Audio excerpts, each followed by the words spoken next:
नमस्कार दर्शकों, जैसा कि आप जानते हैं कि हर बार हमारे मेहमान के एपिसोड में कोई ना कोई नई शख्सियत होती है और आज भी हमारे साथ स्टूडियो में इस समय मौजूद है चौधरी लाल सिंह, जो कि हमारे मेडिकल और हेल्थ मिनिस्टर है, जिन्हें किसी पहचान की जरूरत नहीं। और कहा जाता है हमारी जम्मू कश्मीर रियासत में कि अगर कोई शेर है, कोई शेर लीडर है जम्मू कश्मीर रियासत में, तो वह चौधरी लाल सिंह है, क्योंकि इन्होंने गलत बात को कभी बर्दाश्त नहीं किया, इंसाफ किया, चाहे कोई अपना सगा रिलेटिव, कोई सगा संबंधी भी क्यों ना हो, इन्होंने हमेशा इंसाफ की तरफ ही अपना पहलू रखा। जी चौधरी साहब, आपका हमारे स्टूडियो में स्वागत है। थैंक यू, धन्यवाद। चौधरी साहब, आप इसमें कोई दूसरी राय नहीं कि आप किसी पहचान के मोहताज हैं, क्योंकि आप 2 बार मेंबर ऑफ पार्लियामेंट रहे, 1 बार हेल्थ मिनिस्टर रहे, अब फिर दोबारा से हेल्थ मिनिस्टर चुने गए हैं। और सबसे पहले मैं आपसे ये जानना चाहूंगा कि आपने ये पॉलिटिकल कैरियर कब शुरू किया? जनता हमारी जो है वो इस चीज को बड़ा जानना चाहती है कि आपने इस तरफ कैसे रुख किया। मैं तो बचपन से ही समझो कि स्टूडेंट लाइफ से ही एक इसमें इंटरेस्ट पॉलिटिकल चलता आया हूं। जी बिल्कुल। मैं स्टूडेंट लीडर रहा हूं जी, हायर सेकेंडरी से लेके कॉलेज तक, स्कूल से लेके आगे तक, और बहुत सी एजिटेशंस, बड़ी स्ट्रगल की है हमने अपनी लाइफ में। जी बिल्कुल, इसमें कोई दूसरी राय नहीं। मैं तो 78 में आई वॉज इन जेल, जब मैं एक 11th का 12th का स्टूडेंट रहा हूं, तब भी मैं ऐसा मेरे साथ हुआ है। जी, एक बार तो मेरे एग्जाम थे, तो मैं इससे आपकी सेंट्रल जेल में था 12th में। जी, तो कहने का मकसद है कि स्टूडेंट एजिटेशंस, लेबर मूवमेंट्स, किसान मूवमेंट्स, फिर अनएम्प्लॉयड लोगों की मूवमेंट्स, जी, जो भी कोई आया उसके लिए हम खड़े रहे। जी बिल्कुल। फिर हमने बसोली की तरफ भी, जब मैं आफ्टर ग्रेजुएशन रुक किया, तो वहां कुछ लोग मेरे पास आए, उनका मसला था डैम का, रणजीत सागर डैम। उस समय 3 डैम कहते थे उसको। जी, ये कोई 89 की बात है, 88, 89 की। उस जमाने से लेके बड़ी स्ट्रगलें हुई, बहुत जगह संघर्ष हुए, बहुत से लोगों को सुनना पड़ा। जी, और फिर गवर्नमेंट से कॉम्पनसेशन जो था वो बड़ा मीगर कॉम्पनसेशन दे रहे थे उनको, खास करके किसान को। आए देखिए, किसान के लिए पूरी पार्लियामेंट, बिल्कुल हिली हुई है, ऑपोजिशन, गवर्नमेंट, सारे लोग किसान का फायदा करना चाहते हैं। जी बिल्कुल। वो जमाना था कि किसान को मारते थे लाठियों से। जी, आज जमाना किसान की मदद का है।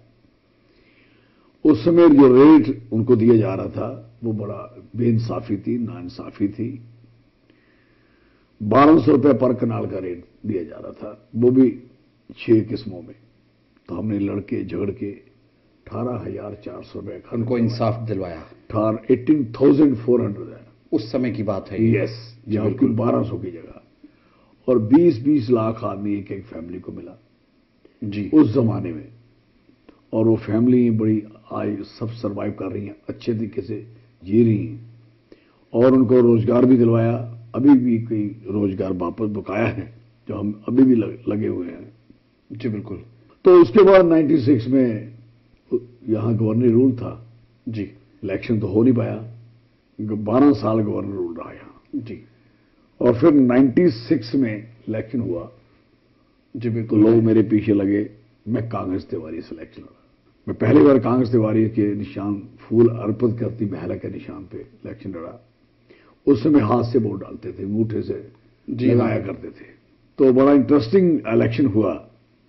मेरा वाइज इलेक्शन था, आज भी रिकॉर्ड निकालें तो मेरी एक ऐसी कॉन्स्टिट्यूंसी है जिस कॉन्स्टिट्यूंसी में सबसे ज्यादा वोट कम, सबसे कम वोट जो खराब हुए, क्योंकि मेरे में इतने कॉन्शियस किए लोग घर घर जाके, मतलब इस सभी लोगों ने वोट डाले।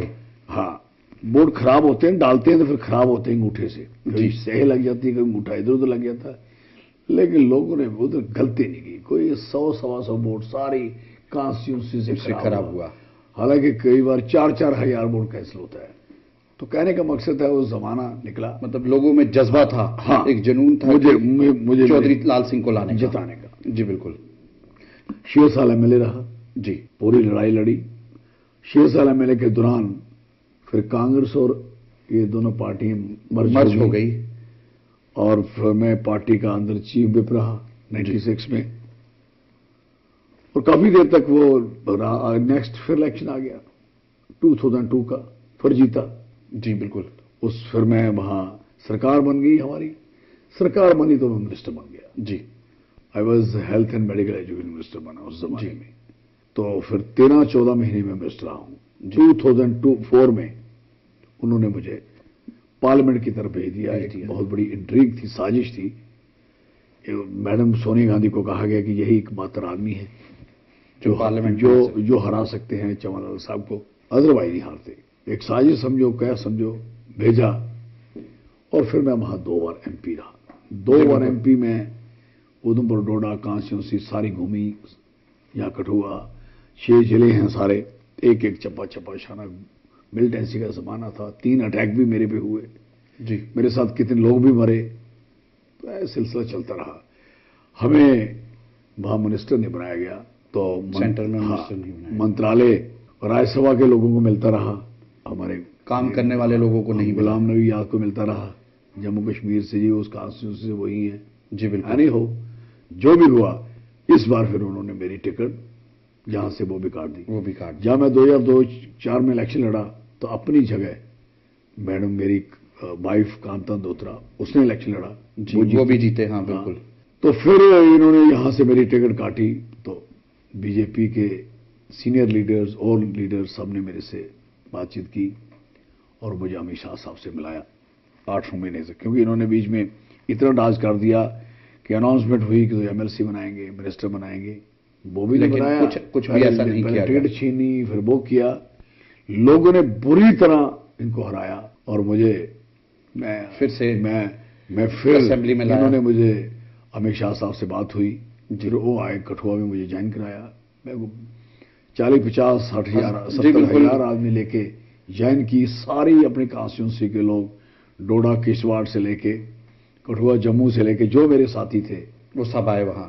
लगभग हमने भी एनालाइज किया, अंदाजन कुछ 70-80 हजार के करीब लोग थे। कोई सड़क ऐसी नहीं थी जहां लोग नहीं थे। बिल्कुल। मैंने 5 तो एलईडी लगाई थी सड़कों पे जी, बिल्कुल, ताकि लोग बेचारे अंदर ना जा पाए तो यहाँ में तो सुन पाए। हाँ, वो हुआ। उसके बाद उनकी कृपा से उन्होंने मुझे यहाँ बसोली से फिर इलेक्शन लड़वाया और आज जीत के आपको मिनिस्टर दोबारा।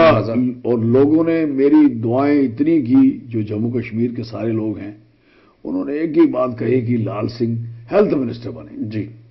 तो मुझे लगा कि जैसे कि यूनानिमस डिसीजन होता ना, लोगों का हो गया था। तो voice of people, voice of God, उनकी आवाज पार्टी के कानों तक सबको पहुंची।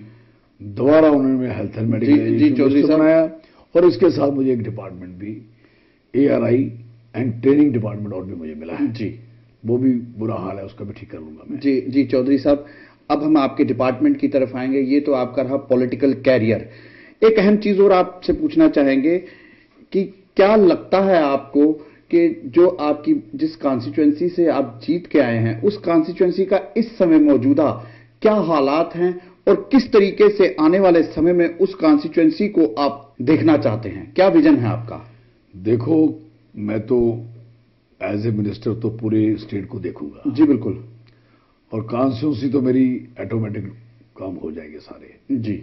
मुझे जो डिपार्टमेंट मिला है, इस डिपार्टमेंट को पूरी ईमानदारी के साथ, जो लोगों की अक्षक अब ख्वाहिशें हैं, उम्मीदें हैं मेरे पे, उस पे खरा उतरूंगा। और मेरा ये प्रॉमिस है कि लोगों को कभी भी उनका सिर, जिन्होंने मुझे वोट डाले हैं, उनका सिर कभी नीचा नहीं होने दूंगा, चाहे मेरी गर्दन कट जाए जी। मैं काम करूंगा। जो मेरी कॉन्स्टिट्यूंसी है जी, उस कॉन्स्टिट्यूंसी में ना राशन मिलता था प्रॉपर जी, ना बिजली थी और ना ही पीने का पानी था। अब मैंने जल्दी ही, अब बनते ही मैंने वहां 2 ट्यूबवेल निकाल दिए हैं, तीसरे पे काम लगा हुआ है जी। बिल्कुल। और बसोली शहर में इतनी दिक्कत पानी की है, गंदा पानी पीते, और बिजली कट, वो मैंने उनका बंद कराया जी। और पानी की जो है किल्लत, अभी किल्लत जो है सारी पूरी कर दूंगा इसी थोड़े दिनों के बाद। एजुकेशन और इसी तरीके से इलाके में जो मैंने हॉस्पिटल बनाया था जी, उसकी बड़ी बुरी हालत थी। उसकी हालत भी अपने आप सुधर गई। वैसे तो स्टेट की सुधर जाएगी, सबकी सुधर जाएगी, सुधर ही रही है जी। तो कहने का मकसद है, साथ में रंजीत सागर डैम है जी, उसके लिए भी मेरा विजन जो कहता है कि उसको एक अच्छी एक लेक, अच्छी एक टूरिस्ट स्पॉट। जी चौधरी साहब, रंजीत सागर डैम जो है हमारा एक अहम प्रश्न है, वो मैं उस पर आऊंगा, लेकिन सबसे पहले मैं ये आपसे ये जानना चाहूंगा कि पिछली सरकार के दौरान लोग जो मंत्री थे वो एक कॉन्स्टिट्यूएंसी के ही मंत्री थे, लेकिन आप जो हैं पूरी रियासत के मंत्री हैं, क्योंकि आपने खुद ही ये कहा, और इसमें कोई दूसरी राय नहीं, क्योंकि हम मीडिया से जुड़े हुए लोग हैं। हमें लोगों ने भी यही कहा कि हम दुआ करते हैं भगवान शंकर से कि अगर चौधरी लाल सिंह को मिनिस्ट्री दी जाए तो वो हेल्थ की दी जाए, क्योंकि उसका निजाम इतना खराब था। और जम्मू कश्मीर में, अगर मैंने पहले भी कहा कि एक शेर मिनिस्टर है जो इस निजाम को सिर्फ जो ठीक कर सकता है वो चौधरी लाल सिंह है। तो क्या विजन है आपका कि हेल्थ मिनिस्ट्री को किस तरीके से आप देखते हैं और किस तरीके से इसमें एक सुचारू रूप से चलाएंगे? सबसे जरूरी है कि जो लोग काम कर रहे हैं वो काम करें जी। जो इनडिसिप्लिन ज्यादा हुआ है, और साथ में जो वहां की सफाई हॉस्पिटलों की जी, और लोगों को, पेशेंट को, अटेंडेंट को प्रॉपर हैंडल नहीं करना जी, वो सबसे मेरी प्रायोरिटी है कि किसी भी हॉस्पिटल में। और साथ में जो हॉस्पिटल है हमारे यहाँ, स्टाफ की बहुत कमी है जी। गांव में प्राइमरी हेल्थ सेंटर हो, सब डिस्ट्रिक्ट हॉस्पिटल हो, सीएचसी हो, और उसके बाद डिस्ट्रिक्ट हॉस्पिटल हो, और नीचे सब सेंटर हो, और डिस्पेंसरीज हो, एमएसी हो, मेडिकल सब सेंटर हो। बहुत अच्छा हाल नहीं है, बहुत बुरी हालत है। हालांकि एनआरएचएम से बहुत से डॉक्टर भी लगाए गए और भी स्टाफ लगाया गया, लेकिन बड़ी किल्लत है और लोगों को इतनी दुश्वारियां हैं, मैं कह सकता हूं हर हॉस्पिटल में, डिस्ट्रिक्ट हॉस्पिटल हो, सब डिस्ट्रिक्ट हो, प्राइमरी हेल्थ सेंटर हो, वहां तो सब रेफर ही है। बंदा पहुंचा तो रेफर। जी, आप बताइए, बनी से बंदा रेफर होके जब जम्मू पहुंचेगा, बनी से बसोली पहुंचेगा, बसोली से कठुआ पहुंचेगा, कठुआ से फिर जब मेडिकल कॉलेज पहुंचेगा तो उसकी क्या हालत होगी? बिल्कुल सही। तो ये ऐसे ही अगर कहीं पार्डर से बंदा रेफर होके कभी किश्तवाड़ हॉस्पिटल पहुंचेगा, किश्तवाड़ से डोडा पहुंचे, जहां आके इधर उधमपुर पहुंचे, जम्मू पहुंचे, तो आप सोचिए क्या हालत होगी। पुंछ छरजौरी का आदमी, बफ्यारी का, बालाकोट का, शिंदरे का, चंडक का, ये दूर दराज के इलाके के लोग अगर रेफर किए जाएंगे तो कैसे पहुंचेंगे जी। और इवन के यहाँ आरएसपुरा है, बिश्ना है, आपका हीरानगर है, घगवाल है, सांबा है, जोड़ियां है, आपका नौशहरा है, ये जितने भी हॉस्पिटल जो नजदीक भी हैं ये भी रेफर है जी। चौधरी साहब, एक चीज दर्शक लोग जानना चाहेंगे कि ये रेफर क्यों किए जाते हैं? क्या उनके पास काबिलियत नहीं है या प्रॉपर तरीके से जो वो हॉस्पिटल्स है वहां इक्विपमेंट्स नहीं है? उसमें क्या है कि अगर गायनेकोलॉजिस्ट लगा है जी, अगर उसका सर्जरी करना है पेशेंट का, तो एनेस्थेसिस्ट नहीं है, बेहोशी वाला डॉक्टर नहीं है, एनेस्थीसिया वाला डॉक्टर नहीं है, वो नहीं है। अगर आपको सर्जन लगाया है तो वो नहीं है जी।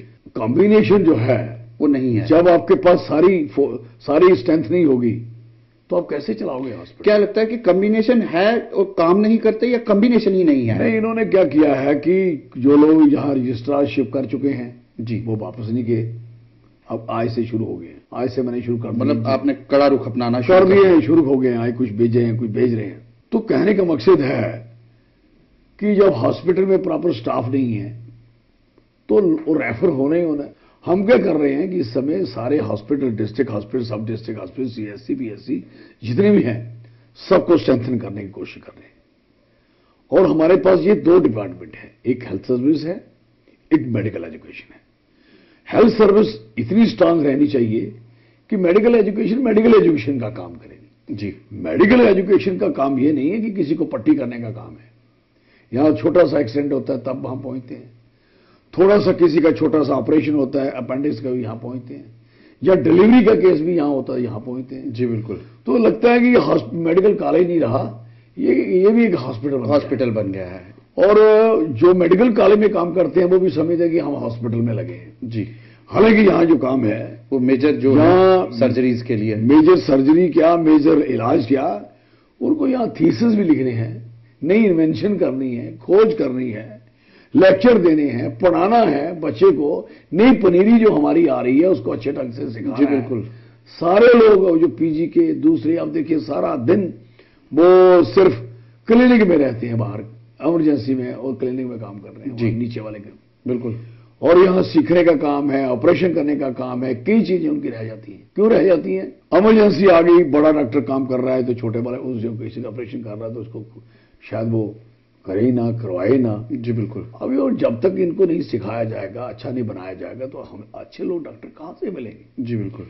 और जो हमारा असली मकसद है जो वहां के मेडिकल कॉलेज का, वो तो फौत हो गया, मर गया, खत्म हो गया। और जो डिस्ट्रिक्ट हॉस्पिटल और सब डिस्ट्रिक्ट हॉस्पिटल का काम है वो जो नहीं करेंगे तो कौन करेगा? इसलिए मैंने एक प्लान किया है, एक तो कुछ जो हमारे सिटीज में मेडिकल कॉलेज है जहां जैसे आपका सरवाल है, जहां गांधीनगर है, जहां आपके इवनिंग क्लिनिक है, ये सारे जो नजदीक है, जहां आपका राजीव गांधी वाला हॉस्पिटल है, ये छोटे छोटे जो पास है ना, और इवन के आरएसपुरा है, बिछड़ा है, इन सारे हॉस्पिटल्स में जो लोग लगे हैं, आरएसपुरा के डॉक्टर जो हैं, पता लगा कि वो वहां नहीं रहते जी।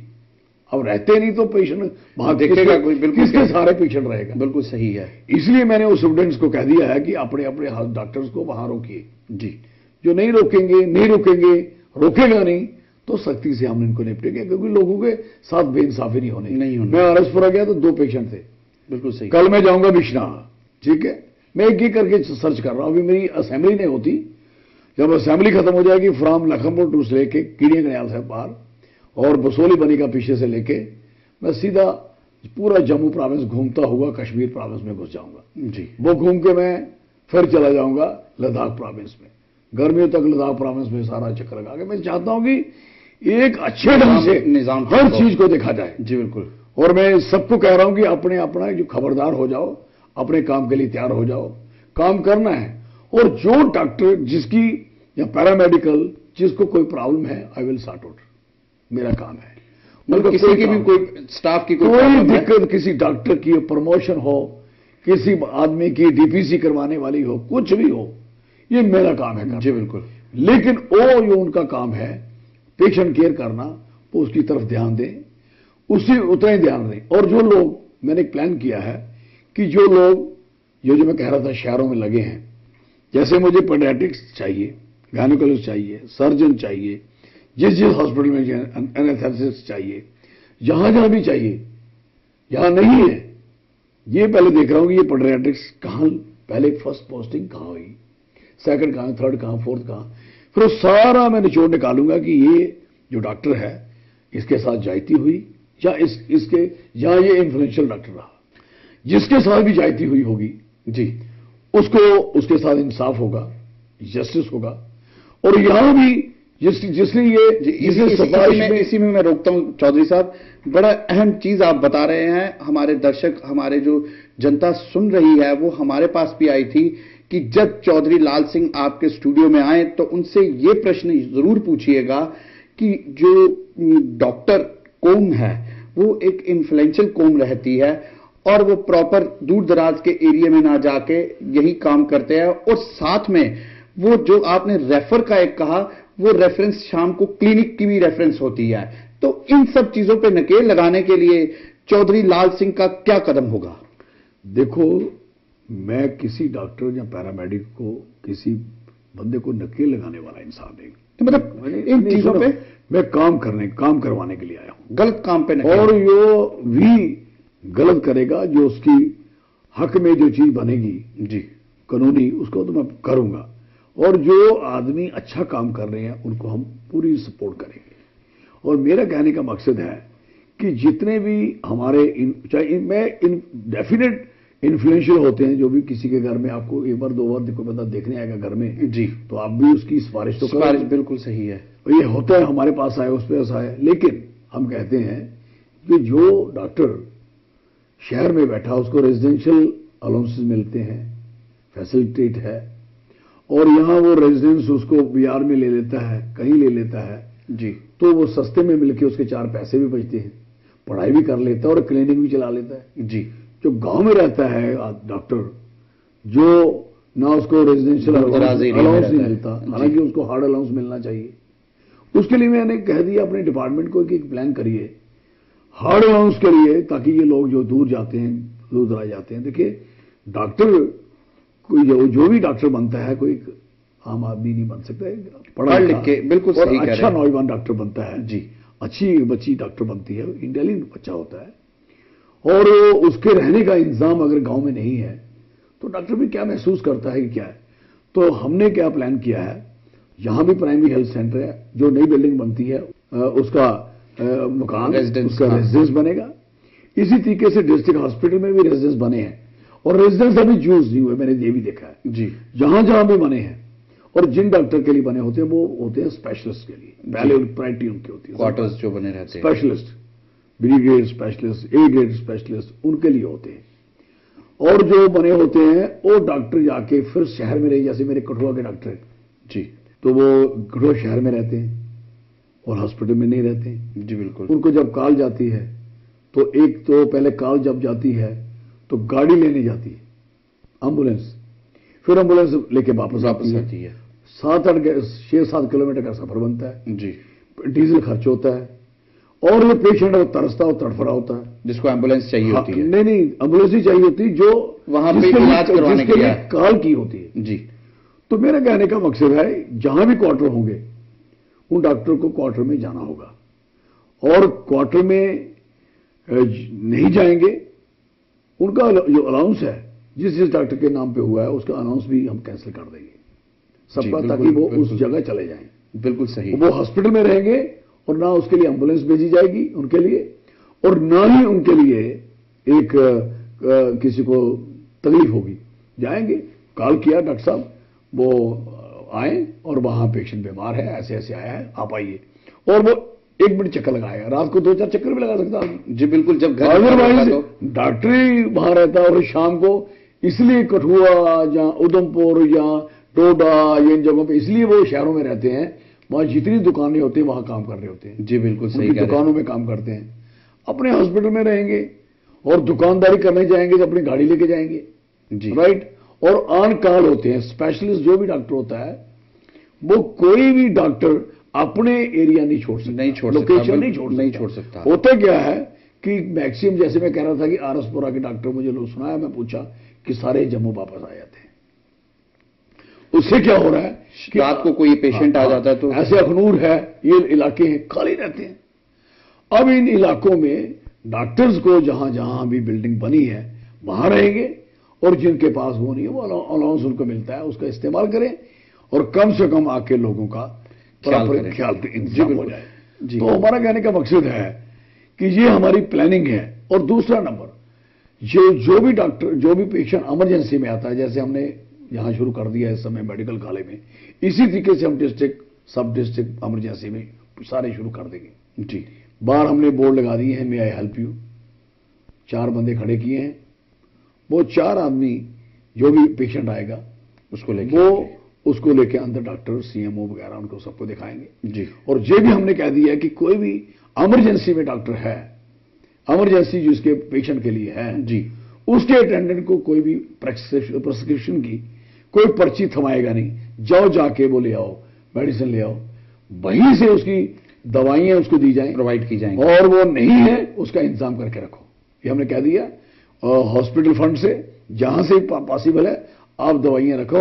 इमरजेंसी का पेशेंट, इमरजेंसी का अटेंडेंट कोई बाहर नहीं जाएगा दवाई खरीदने जी, ताकि वो जब भी, मैं सुनाता हूं पिछले दिनों क्या हुआ, डॉक्टर सुना रहे थे कि एक लड़का हमने भेजा अटेंडेंट कि जाके वो पट्टियां पता नहीं क्या लाना था, लेके आया 2-3 घंटे के बाद। वो पूछे भाई क्यों आया, इतना लेट लगाया, क्या बात है? कहता जनाब वो मेरे पास पैसे कम नहीं थे। फिर क्या हुआ? कहता मैं एक दुकान पे गया, दूसरी दुकान पे गया, चौथी दुकान पे, मैं क्यों? मैं अपना साइकिल जो मेरे साथ है उसको बेच रहा था, किसी ने फिर जाके मैंने 600 रुपए का साइकिल बिका। अब बताओ यार कितनी ये चलेगा, ऐसा हो। बिल्कुल। तो मैं नहीं चाहता कि किसी का साइकिल बिक जाए, मैं नहीं चाहता कि किसी ऐसी सिचुएशन है, ऐसी नौबत आए, किसी का पेशेंट वो वहां गया हो दवाई लेने और पीछे से मर जाए। हमारे कठुआ में एक हमारे दोस्त थे, साथी थे, उनके फादर साहब को एक अटैक हुआ, मेरे सामने की बात है, आई वाज देयर। मैं उनके फादर साहब को हॉस्पिटल में पक्की झोल रहा था, अटैक, सीवियर अटैक हुआ था, और उनको दवाई लेने की उनका लड़का लेने भाग के गया बाजार में। जब बाजार पहुंचता है तो उसके पास पैसे थोड़े कम हो गए, वो डॉक्टर वो उसको पैसे दवाई ना दे, उसने अपनी कमीज खोली। ये बात मैं 76-78 की कर रहा हूं जी, है 15-16 साल का बच्चा, 17-18 साल का बच्चा अपनी कमीज खोल के देगा, मुझे दवाई दे दो, मेरा डैडी मर ना जाए। तो हुआ क्या कि वो उनको उसने दवाई नहीं दी। आपको क्या सुनाऊं, जब वो आया मेरे हाथों में उनके फादर साहब की डेथ हो गई है।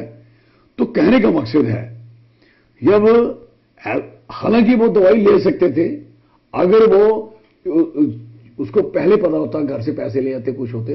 अब ये अचानक ऐसा हो गया, अब अचानक किसी को अटैक होता है, बर्न केस होता है, सीवियर कोई प्रॉब्लम खड़ी होती है, उस समय वो तो कोई अमीर भी है, गरीब भी है, उसके पैसे घर में अलमारी भी भरी पड़ी हो, घर में जितने मर्जी पैसे हो, मुझे बताइए उस आदमी का क्या बनेगा। इसलिए इमरजेंसी के लिए जी बिल्कुल देयर इज नो कॉम्प्रोमाइज। मैं चाहता हूं कि इस तरीके की इमरजेंसी मेडिकल कॉलेज में और सारे हॉस्पिटलों में बनती जाएगी। और इसके साथ हमारे यहां भी लेबोरेटरी को अपडेट करना है, इक्विपमेंट अपडेट करने हैं। यहां हमने जैसे हमारा स्वाइन फ्लू का बड़ा प्रेशर रहा जी, बिल्कुल उस पे रहा, जब मैं आया तो अब प्रेशर भी खत्म हो गया। वो ये था से एक मचा हुआ था, खाम में भी बना था, कईयों को आइसोलेशन रूम में फेंका हुआ है, टिक्के खा रहे हैं, कर रहे हैं। और डॉक्टर भूपेंद्र सिंह था, वो ऐसे मर गया। एक एसपी था, एसएसपी, वो ऐसे मर गया जी, बिल्कुल ऐसे कई लोग ऐसे मर गए जिनको अनदेखी होगी जी, जिनको देखा नहीं गया। और देखा इसलिए नहीं गया कि स्वाइन फ्लू से डर के मारे हमें ना हो जाए, बिल्कुल। तो मैंने ये कहा कि फौजी ये नहीं कह सकता कि बॉर्डर पे गोली चल रही है तो मैं लड़ने नहीं जाऊंगा। You meant for that, yes, आपको मरना है। इसलिए कोई डॉक्टर डिजीज से भाग के नहीं जा सकता, उसको डिजीज से लड़ना है। उसको जो प्रोटेक्शन चाहिए उन्होंने कहा वो हम प्रोवाइड करेंगे, वो मैंने दे दिए। जो ही आया मैंने एकदम सबको दे दिए, पेशेंट, अटेंडेंट सबको दे दिए। अब जाके देखिए कोई प्रॉब्लम नहीं है, हमने टेबल पे रख दी, जिसको चाहिए लेके लगा ले जी। तो अब रब की दया से वो भी क्यास खत्म हुआ, वो भी एक बात खत्म हुई। और 6 करोड़ 30 लाख रुपए हमने पहले ही कैबिनेट मीटिंग में इसके लिए सैंक्शन करवाया। हमारे पास यहाँ वो लेबोरेटरी नहीं है इसकी स्वाइन फ्लू की, ना कश्मीर के मेडिकल कॉलेज में, ना जम्मू में। हालांकि कश्मीर में सोरा इंस्टीट्यूट में है। तो यहाँ के टेस्ट होने के लिए वो जाते थे एनसीडीसी से, या वहां से जाते थे, वो 6 दिन लगते थे जी। तो इतनी देर में ना रिपोर्ट का क्या मतलब, वो उस बंदे को देख नहीं रहे। 6 दिन से कोई और बीमारी से भी मर सकता आदमी जी, कंजेक्शन से मर गए जैसे डॉक्टर। तो कहने का मकसद है कि हमने वो लेबोरेटरी का भी काम लगा लिया है जी, लगाया है, जोरों से लगा है। और 2-4 महीने के अंदर वो लेबोरेटरी सिर्फ स्वाइन फ्लू का काम नहीं करेगी, और भी कई डिजीज आएंगी जो 40 साल तक वो काम फंक्शन करेगी जी। 40 साल तक आने वाली डिजीज का मुकाबला करेगी। हमने इस तरीके से कुछ सोच बनाई है। हमारा मन चाहता है कि कोई भी पेशेंट क्यों मरे जी, बिल्कुल। हम चाहते हैं कि बच्चे जो हमारे छोटी सी उम्र में 1 महीने के बच्चे मरते हैं, फिर साल के बच्चे कितने मरते हैं, फिर 8 साल के कितने मरते हैं, उनके रोकने के लिए भी हमने प्रयास शुरू कर दिए हैं। सारे चाहते हैं कि मैक्सिमम डेथ रेशो खत्म हो जाए जी, बिल्कुल। इसी तरीके से हम चाहते हैं कि जो हमारे गर्ल चाइल्ड है उसके लिए हमने सख्ती से कह दिया है, कहीं भी कोई आदमी सोनोग्राफी करता, अगर इस टेस्ट करता, पकड़ा गया, वो सीधा जेल में दूंगा। दूसरा, कोई भी दवाइयां जो बच्चों को देता जिसने बगैर प्रेस्क्रिप्शन के, फिजिशियन के, डॉक्टर के पर्ची लिखे बगैर किसी भी दवा खाने वाले ने कभी किसी को दवाई किसी ने दे दी तो उस लाइसेंस भी कैंसिल होगा, और जो क्राइम उसने किया है, जुर्म, उसकी भी सजा भी होगी जी, बिल्कुल। इसलिए मैं कहना चाहता हूं, हमारा देखिए इस समय हमारी ड्रग ट्रैफिकिंग कितनी चल चुकी है जी, बिल्कुल। कितना इस समय जोर है, कितने बच्चे इस समय नशे से भरपूर हैं, बड़े बड़े घरों के चौधरी साहब, मैं ये प्रश्न है मेरा, चौधरी साहब देखिए, जिस तरीके से आज हम कहते हैं कि जो हमारी आगे आने वाला फ्यूचर है वो हमारी नौजवान पीढ़ी है, और आप इस रियासत के हेल्थ मिनिस्टर हैं और बड़े ही उम्दा और एनर्जेटिक हैं। मैं ये आपसे जानना चाहता हूं और जनता भी ये सुनना चाहती है कि नौजवान पीढ़ी जो है आज नशे की तरफ जा रही है, उन लोगों को नशे से हटाने के लिए आपका क्या विजन है कि किस तरीके से कदम उठाने चाहिए जिससे उनका जो नशे की लत है नौजवान पीढ़ी से खत्म की जा सके? देखो, आज ये क्वेश्चन भी लगा था जी, सवाल था, और हमने कुछ पढ़ा, उसके मुफ्ती साहब साहब ने भी पढ़ा। ये बेसिकली क्या है, ये 3 डिपार्टमेंट डील करते हैं इसको। जी, मेरा डिपार्टमेंट जो है वो मेडिकल शॉप जो हैं उनको चेक करता है, और ड्रग जो हम दवाइयों को चेक करता है, जैसे भंग है, ब्राउन शुगर है जी, और जो नशे हैं डिफरेंट किस्म के नारकोटिक वो जो हैं वो दूसरे एक्ट में आते हैं। जी, उसका वो डील करती है पुलिस। नहीं, पुलिस, सुने मेरी बात, पुलिस। चौधरी साहब, मेरा और प्रश्न ये नहीं था, मेरा प्रश्न ये था कि आप रियासत के कैबिनेट मिनिस्टर हैं और एक नौजवान है, आपको देख के जो नौजवान पीढ़ी है उनको एक अलग सी एनर्जी आनी चाहिए कि देखिए ये ना शराब की तरफ है ना किसी नशे की तरफ है, तो भी कितने फिट हैं और आज की डेट में भी जो चाहते हैं वो करते हैं। इसलिए मैं ये कह रहा हूं कैबिनेट मिनिस्टर होने के नाते। नहीं, मेरी सुने बात, मैं डिपार्टमेंट की बात नहीं कर रहा। एक तो मैं चाहता हूं, देखो बच्चे जो है वो तो अपने आप को उनको संभालना ही पड़ेगा जी।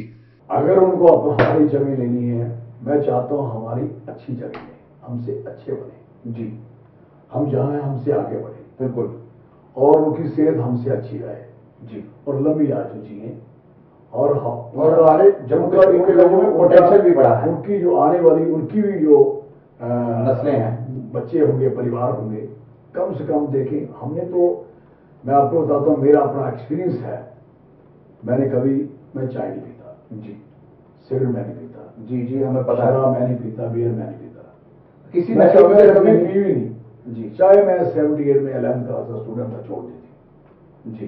तो दूध पीता हूं, मैंने गाय रखी हैं, मेरे घर में गाय। मैं दिल्ली जाता था तभी मेरे ट्रेन में मेरा दूध जाता था, आता था एज MP।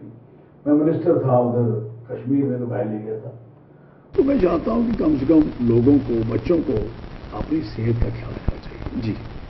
देखो, मेरा कारण जो आगे बढ़ने का है वो मेन कारण यही है कि मैं नशे से दूर रहा। मेरी स्ट्रेंथ जो है, मेरी ताकत जो है वो ये है कि मैं नशा नहीं करता। और जो नशा नहीं करता है ना, ये मेरी बात ध्यान से रख ले, तो उसको ना कोई दुश्मन मार सकता है, उसको ना कोई बंदा कहीं पकड़ सकता है, ना कोई इल्जाम लगा सकता है। शराब पी के आदमी बड़े के बड़े लोग बिक जाते हैं, बहक जाते हैं, फिर जाते हैं, और सेहत भी चली जाती, बीमारियां लगती, घर में एक मातम सा छाया रहता है। बच्चे अगर नशा करते हैं, माँ बाप की इतनी तबाही होती है, माँ बाप इतने परेशान होते हैं, आप सोच नहीं सकते जी कि माँ बाप की जान बच्चे होते हैं। इसलिए बच्चों को चाहिए कि अपने माँ बाप का भी ध्यान रखें। अपना शरीर नहीं है जी, वो शरीर जब तक वो बच्चा शादीशुदा नहीं हुआ है तब तक शरीर तो माँ बाप का है। बिल्कुल सही। मैं तो अपने मेरे घर के बच्चे हैं जी। मेरे बच्चे ने किसी ने लिखा लिया था, इधर लिखाया मुझे जी। मैंने कहा सुन भाई, लिखाया ना, आइंदा हिम्मत न करना, ये शरीर अभी हमारा है, ये तेरा कुछ नहीं है जी। अभी ये जो शरीर है, अभी इस पे मेरा कब्जा है, मैं मालिक हूं जी।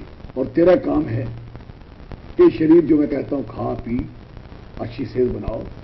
मैं ये चाहता हूं आप कभी भी इस शरीर के साथ खिलवाड़ कोई पंगा नहीं करोगे, और इसकी सजा दूंगा जी। बिल्कुल। हर पेरेंट्स को, बच्चे बाहर जाते हैं क्या करते हैं, क्या पता क्या करते हैं जी। बिल्कुल। बच्चा जब 10वीं 11वीं 12वीं करता है तो बच्चों माँ बाप के चुंगल से छुट के बाहर चला जाता है जी। अब वहां सोसाइटीज जो है, जो बच्चे बाहर से दाएं बाएं से इकट्ठे होते हैं, रंग बिरंगे लोग हैं, बिगड़े हुए भी, और अच्छे घरों के मैं कहता हूं बच्चों की हालत अच्छी नहीं, गंभीर है। उसके लिए सरकार सख्ती भी करे, प्यार भी करे जी। मैं तो चाहता हूं कि कोई भी नशा कहीं भी मिलता है उसको फ्लोरिश ना होने, वहीं क्रप किया। मैं तो ये चाहता हूं कि यहां तक इन्होंने जो शराब की दुकानें भी खोली हैं, मुझे पूछा जाए तो मैं हक में नहीं, बंद करनी चाहिए। कोई कहते हैं हम इससे हमारा अपनी इकानमी स्ट्रांग कर रहे हैं। मैं कहता हूँ गलत है जी। देखो जिनके घरों में ये चीज चलती है फिर परिवार भी आस्ता आस्ता कर वैसा चोरी जूठा पीना शुरू करेगा, फिर असली पीना शुरू करेगा, फिर बढ़ेगा सिलसिला। जी चौधरी साहब, क्या सरकार का ये फर्ज नहीं बनता कि जो ऐसी इंडस्ट्रीज जिससे जो इस नशे को चला रही हैं उनको नस्ते नाबूद करना चाहिए, जो लाइसेंस्ड नहीं है? बिल्कुल, देखिए लाइसेंस वाली भी नशे वाली हैं, लाइसेंस जो लाइसेंस में नहीं है। कोई भी लाइसेंस वाली हो जो ना लाइसेंस वाली हो, जो मेडिसिन दवा या कोई भी ऐसी चीज जिससे हमारी नस्ल बर्बाद होती है उसको डिस्कस करना चाहिए, खत्म करना चाहिए। और जैसे हमारी भंग है वो बना के उसकी बनाते हैं, ये बहुत नशा खतरनाक कश्मीर के एरिया में हमारे बच्चों पे बहुत प्रभाव करता है, चर्स वगैरह। हाँ चर्स, और भी उसका कुछ पता नहीं क्या क्या साड़ केक बनाते हैं जी। और दूसरा उसके साथ जो आप देखिए पाकिस्तान से भी कई चीजें आ रही हैं, वो तार के बाहर फेंकते हैं, लोग आते हैं उसे उठा के देते हैं। कुछ दवाइयां आती हैं, कुछ लखनपुर से, कहीं इधर से, पंजाब से, पंजाब से, सारी तरफ से रुकनी चाहिए। आज पंजाब में ये हाल है कि पंजाब 6 फुट 6.5 फुट के लोग थे, आज वो भी जम्मू कश्मीर के टोकरों की तरह होना शुरू 5-5 फुट के होना शुरू हो गए हैं। वो दुर्भाग्यपूर्ण बात है जी। बिल्कुल, उनकी भी हालत खराब हुई क्योंकि नशा बड़ा हो गया। लस्सी पीने वाले बाल्टी बाल्टी लस्सी पीने वाले बाल्टी बाल्टी शराब से शुरू हुए, अब उनको पुखिए ये दूसरा चीज उन्होंने। और हमारे इलाके में खासकर कठुआ हो, बॉर्डर हो, इन पे असर आता है और फिर असर आस्ता आस्ता पहुंचते शहरों में। बिल्कुल सही कह रहे हैं। और कुछ बॉर्डर से क्रॉस होता है, इधर से होता है। मतलब छोटे वर्ड्स में आपका कहना यह है कि इनको खत्म करना चाहिए, पुलिस को, रेवेन्यू को, और जो भी केस अदालत में लगता है उसके साथ लिहाज नहीं करना।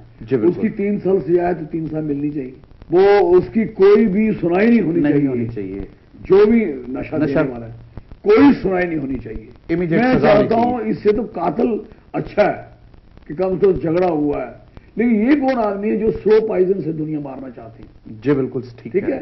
इसलिए मेरी सिर्फ सबमिशन है कि एज ए हेल्थ मिनिस्टर सबको कहूंगा, हेल्थ इज वेल्थ, जान है तो जहान है। जी बिल्कुल। अगर आप अपनी जान का ख्याल रखते हो, सेहत का ख्याल रखते हो, दवाई पे भी कम जाओगे, दवाई भी कम खाओगे जी, और आपको बीमारियां नहीं लगेंगी और लंबी आयु जियोगे और एक स्ट्रांग आदमी, स्ट्रांग बच्चा बन के सामने आओगे जी। कभी खेलने जाओगे तो जीत के आओगे, कभी लिखने जाओगे तो जीत के आओगे, पढ़ने जाओगे तो जीत के आओगे, नौकरी करोगे जीत के आओगे।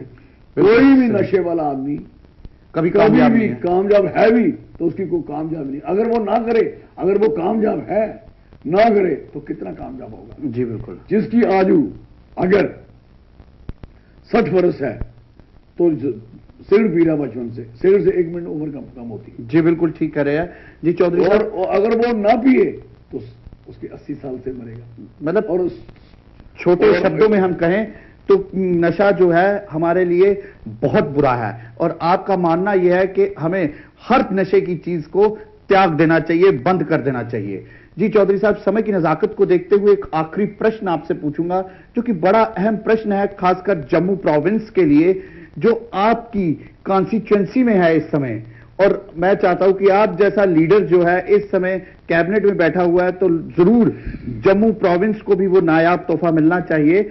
जो रंजीत सागर डैम की आपने बात की और आपके एरिया में एक बहुत प्यारी लेक है, उस लेक में जो आदमी, जो सेनानी बाहर से पूरे विश्व से हमारे जम्मू कश्मीर में आते हैं, क्योंकि जम्मू कश्मीर स्वर्ग माना गया है, जो कश्मीर नहीं पहुंच पाते, जिनकी फाइनेंशियल कंडीशन नहीं होती इतनी कि वो जा सके, वो माता वैष्णो देवी के दर्शन करके वापस जाते हैं, तो उनके लिए वहां एक अच्छी सी लेक। हम क्या कर रहे हैं, शिकारे, हम जम्मू को एक इंडिपेंडेंट डेस्टिनेशन देने जा रहे हैं, टूरिस्ट सर्किट देने जा रहे हैं। जी बिल्कुल। टूरिस्ट सर्किट है हमारे, जो शिवखोड़ी है, वैष्णो देवी है, हमारा मानतलाई है, शुद्ध महादेव है, हमारा यहाँ से शादरा शरीफ है, और हमारा उस तरीके से लेक है, मानसर है, सुरुईसर है, फिर हमारी रंजीत सागर डैम लेक है।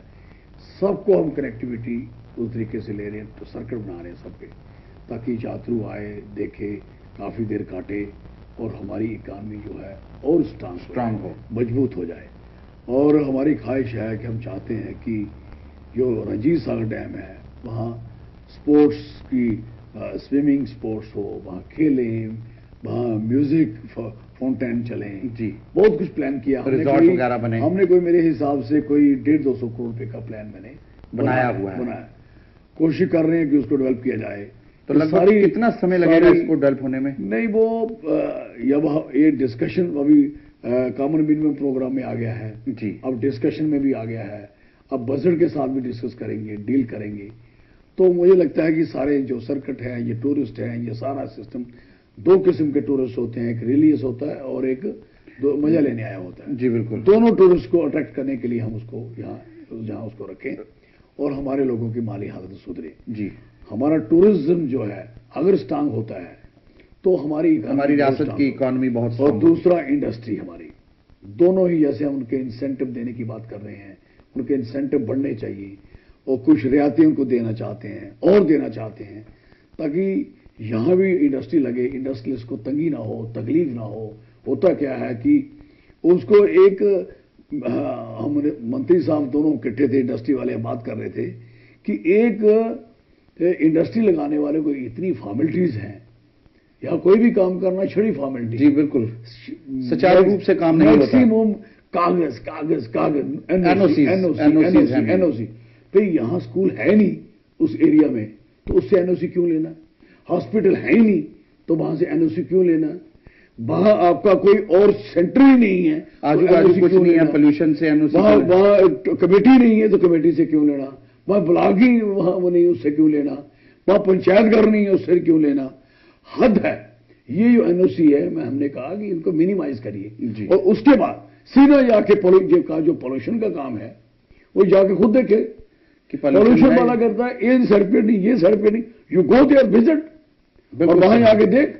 अगर वहां स्कूल नहीं है, वहां कोई और इंस्टीट्यूशन नहीं है, कोई भी इंस्टीट्यूशन जो आप चाहते हो नहीं है, जी बिल्कुल, वहां कोई आबादी नहीं है, तो आपको किसी के एनओसी क्यों लगाए? कोई क्यों रोके? वो जाके वो जाए और इमीडिएट उसको एनओसी दे, उसको पोल्यूशन सर्टिफिकेट दे। ये बन गए हैं एक लूटपाट के अड्डे। बिल्कुल सही कह रहे हैं। अगर किसी ने लेना हो एक लाइट, उसका कनेक्शन बिजली का, इंडस्ट्रियलिस्ट है, तो तोबा हो जाती उसको, तोबा। पहले प्रोविजनल, भाई आपने जब उसको अवेलेबिलिटी सर्टिफिकेट दे दिया, उसके बाद उसको क्यों नहीं दिया जा रहा कनेक्शन? अवेलेबिलिटी का मतलब क्या है? What is the sense of that? ये कुछ चीजें हैं जो हमारी करने की जरूरत है, रुकावटें हैं। जी बिल्कुल, रुकावटें। जैसे हमारे यहाँ फर्नेस नहीं लगती, नहीं लगनी चाहिए। आप उसके furnace 50 megawatt, 10 megawatt, 30 megawatt, 20 megawatt अगर उसको चाहिए, तो आप कम से कम 50 इंडस्ट्री और लगा दो, उसको छोड़िए। एक ऐसे से काम करिए जो इंडस्ट्री ज्यादा खर्चीली है, ज्यादा बिजली लगती है, उसको रोकिए। जो बिजली कम लगती है उसको ज्यादातर लगाइए। जब तक आपके बिजली का इंतजाम नहीं है, और उनको बुलाइए, जब बुलाते हैं हमारे इंडस्ट्री लगाओ, तो इंडस्ट्री लगाने के बाद हम उसको तंग नहीं कर सकते। और ये बहुत सी हालत हमारी ऐसी है। मतलब आपका कहने का मतलब यह है कि इन सब निजाम को ठीक करना पड़ेगा। जो हमारे कानून दिखा है, अंडर रूल, जी रूल, लॉज, ये जितने भी हैं, ये थोड़े कम करने चाहिए। मतलब हमें थ्योरेटिकल ना होके, किताबी कीड़ा ना बन के, अब प्रैक्टिकल होने की जरूरत है। और बहुत सी चीजें ऐसी हैं, आप देखेंगे कि हमारे पास बेरोजगारी है। जी, किस तरीके से बेरोजगारी दूर कर पाओगे? अनएम्प्लॉयमेंट कैसे दूर करोगे? सरकारी नौकरियों से? कहां है सरकारी नौकरी? नहीं हो सकती वो। कितनी लगा सकोगे? हमारे पास डॉक्टर बेरोजगार हैं, जो इतना बड़ा प्रोफेशन है। डेंटल डॉक्टर मेरे पास 1700 अनएम्प्लॉयड है। जी बिल्कुल सही कह रहे हैं।